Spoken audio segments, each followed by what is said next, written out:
Madam Ambassador, also on Syria, could you tell us whether you have received yet a report or a letter from the Secretary General on his assessment of implementation of last week's resolution, and what you see in terms of a timetable for what else the Council is going to be considering on Syria for the rest of the week? Okay. No, we have not yet received that report, Edie, or letter. I think it will come in the form of a letter. We expect that to come late today. And the Council will meet tomorrow morning. Early. We have two things now for tomorrow morning. We will start at 9 o'clock. And discuss the report or the letter with Deputy Joint Special Envoy Gano and Edmund Mulet on behalf of DPKO. And then 11 o'clock we'll proceed to the previously planned session on nuclear security and nonproliferation. So that's what is planned for this week. We hope next week it will be possible for the Council to hear from Joint Special Envoy Annan directly, including on his assessment of the situation on the ground.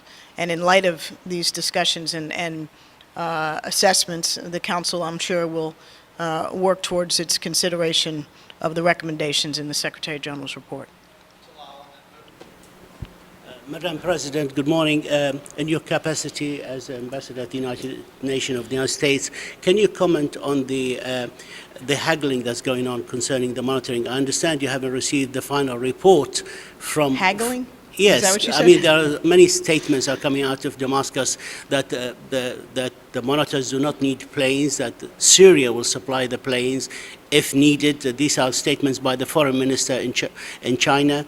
The Ban Ki-moon has made it very clear during his trip that it's desirable, and he wants the Security Council to authorize the use of helicopters for logistic reasons, not to rely on the Syrians, the range of their coverage within the country. And also, he made many statements concerning the 250, that they are not enough. Why isn't the Security Council looking into the numbers that will secure the success of the ceasefire and thus enable the six-point plan to succeed, if the Secretary General already telling us 250 are not enough?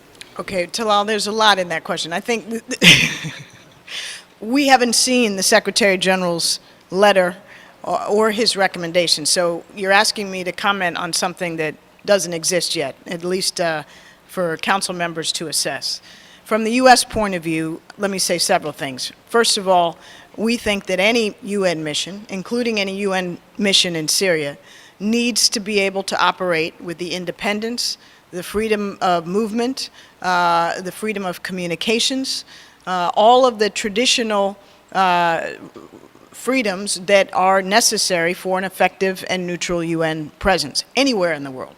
And we can't accept a set of circumstances in Syria that we wouldn't accept anywhere else, or that violates 65 plus years of UN both best practice and principle. So when we receive the report and when we get an assessment from Joint Special Envoy Annan and others about the situation on the ground, and obviously that's a moving target and we'll have to assess it over time, we'll be able to determine whether the conditions that the Council said must be in place are in fact in place. The Council was clear. There needs to be a sustained cessation of violence. There has to be the ability for this advanced contingent to be able to operate and move freely and unimpeded. And I think there's reason on both counts to be concerned that thus far those conditions are not in place. He's already saying publicly, on the record, 250 will not be enough, yet he's going to recommend 250 because the Syrians want a small monitoring mission. Is it within, is it up into logic that you authorize the Security Council a mission that is not going to sustain a real ceasefire to enable the monitors to be sent? Well, and a peace let's be plan? clear. These monitors are not themselves, whether they're 30, 250, or 2,000, going to sustain the ceasefire. These are Chapter 6 unarmed observers who will only, no matter what their numbers, be able to observe and report on what is going on the ground. That is why we've been so clear, and the Secretary General's been so clear, that the onus for implementing the cessation lies with the government and, of course, in reciprocity with the opposition. So the burden is on them. We want to see the numbers that the SG puts in his letter. We have a very small number of observers now on the ground, and it seems that that small number is having difficulty operating with the freedom that we all expected and that is required. So I think it's wise not to leap to any conclusions about whether the circumstances are going to be appropriate for the deployment of any subsequent tranche, whether 250 or larger. And I certainly look to the Secretary General to give us his best judgment about what is needed to do the mission. And my understanding is that the number 250 was at least a product of the Secretariat's initial thinking.